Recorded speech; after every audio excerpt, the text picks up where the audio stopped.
દેશ અને રાજ્યમાં વિજયાદશમીના પાવન પર્વએ શસ્ત્ર પૂજા તેમજ અન્ય કાર્યક્રમોનું આયોજન કરીને ધામધૂમપૂર્વક ઉજવણી કરવામાં આવે છે। તેમ કલોલ શહેરમાં પણ રાવણ દહન તેમજ શસ્ત્ર પૂજા તેમજ ભવ્ય શોભાયાત્રા સહિતના કાર્યક્રમોનું આયોજન કરીને સિંધી સમાજ દ્વારા કલોલ શહેરમાં પણ વર્ષોથી ચાલી આવતી પરંપરા મુજબ સિંધી સમાજ દ્વારા રાવણ દહન કાર્યક્રમનું આયોજન કરવામાં આવે છે। આ પહેલાં કલોલ શહેરમાં આવેલા ઝૂલેલાલ મંદિરથી ભવ્ય શોભાયાત્રા નીકળે છે તેમજ શસ્ત્ર પૂજા કરવામાં આવે છે તેમજ રામાયણના રામ લક્ષ્મણ जानकी रावण તેમજ अन्य पात्रों સાથે ભવ્ય શોભાયાત્રા કલોલ શહેરના જાહેર માર્ગો પર ફરે છે અને કલોલ શહેરમાં આવેલા અંબાજી માતાના મેદાનમાં ત્યાં રાવણ દહનના ભવ્ય કાર્યક્રમનું આયોજન કરવામાં આવે છે। મોટી સંખ્યામાં સિંધી સમાજના લોકો તેમજ કલોલ નગરપાલિકાના પ્રમુખ શૈલેષભાઈ પટેલ તેમજ અન્ય મહાનુભાવો તેમજ સિંધી સમાજના અગ્રણીઓ અને લોકો જોડાતા હોય છે અને આ ધામધૂમપૂર્વક વિજયાદશમીના પાવન પર્વની ઉજવણી કલોલ શહેર અને તાલુકામાં કરવામાં આવતી હોય છે। શહેર અને તાલુકામાં આ દશેરાના પાવન પર્વએ વિવિધ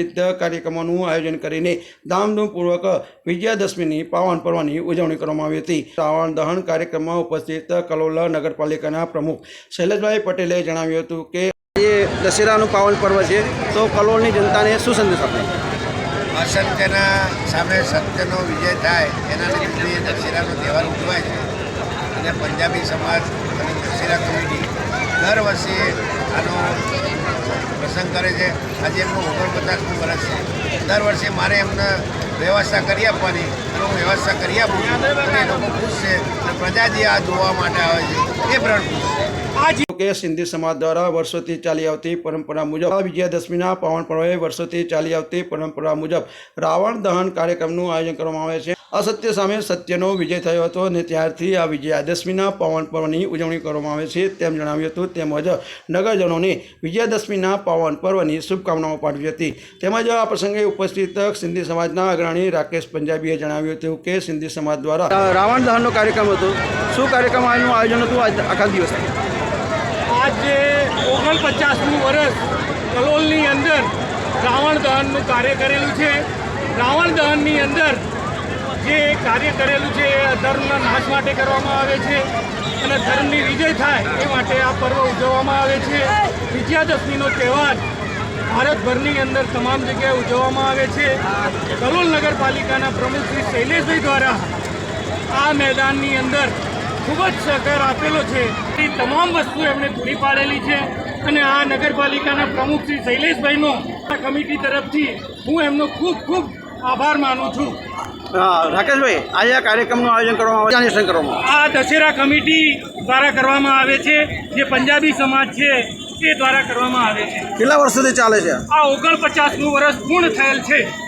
આભાર માનું છું। અહીંયા આવી અને અહીંયા આગળ જે સહકાર આપ્યો એ બદલ હું બંને જણોનો ખૂબ ખૂબ આભાર માનું છું।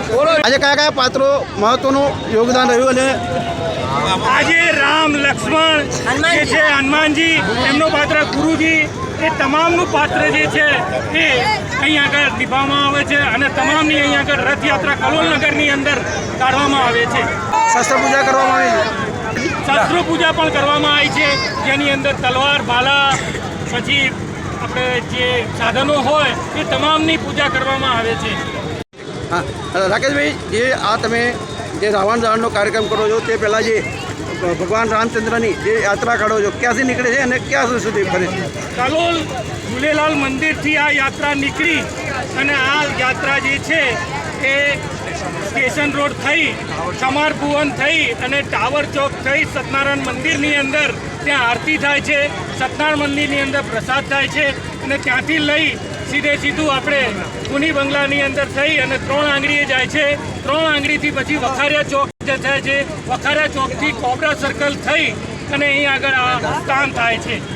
10 વર્ષ કરતાં પણ વધુ સમયથી સિંધી સમાજ દ્વારા ભવ્ય શોભાયાત્રા સાથે રાવણ દહન કાર્યક્રમનું આયોજન વિજયાદશમીના પાવન પર્વે કરવામાં આવે છે અને આ રાવણ દહન કાર્યક્રમ કરીને અમે અધર્મ સામે ધર્મનો વિજય થાય છે અને અમે વર્ષોથી ચાલી આવતી પરંપરા મુજબ દર વિજયાદશમીએ ભવ્ય શોભાયાત્રા સાથે આ રાવણ દહન કાર્યક્રમનું આયોજન કરીએ છીએ તેમ જણાવ્યું હતું। મહેન્દ્ર રાવળનો report, Yukranti live news, Kalol.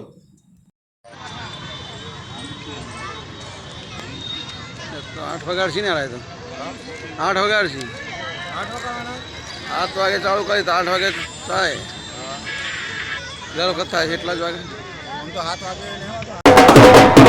દરમિયાન